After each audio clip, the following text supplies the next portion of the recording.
اس میں جو طبی خواہشات ہوتی ہیں، بعض وقت کھانے میں بھی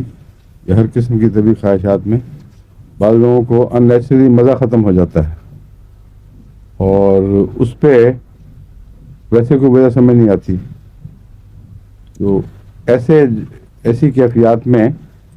کوئی گہری کوئی چیز ایسی کام کر رہی ہے جس سے خواہشات اور لذات پر اثر پڑتا ہے، اس میں سورائنم بہت اچھی دوا ہے. گریفائٹس میں بھی یہ بات پائی جاتی ہے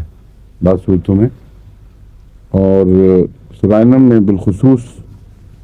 اس کا بخار عجیب ہے کہ ویسے میں نے بتایا تھا نا خشک دوا ہے اور سرد دوا ہے، یعنی مریض سردی محسوس کرتا ہے، لیکن بخار میں بے حد تپتا ہے اور اس کے جو خشکی کی بجائے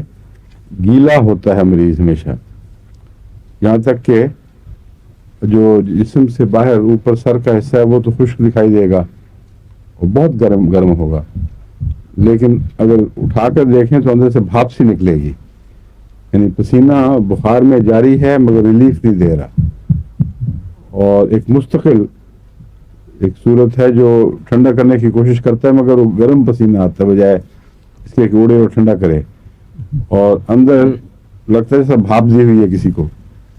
تو یہ خاص فیچر ہے اس کا سورائنم کا، جو یاد رہے تو وقت کے اوپر کام آتا ہے. بخار تو ہر قسم کے ہیں اس میں،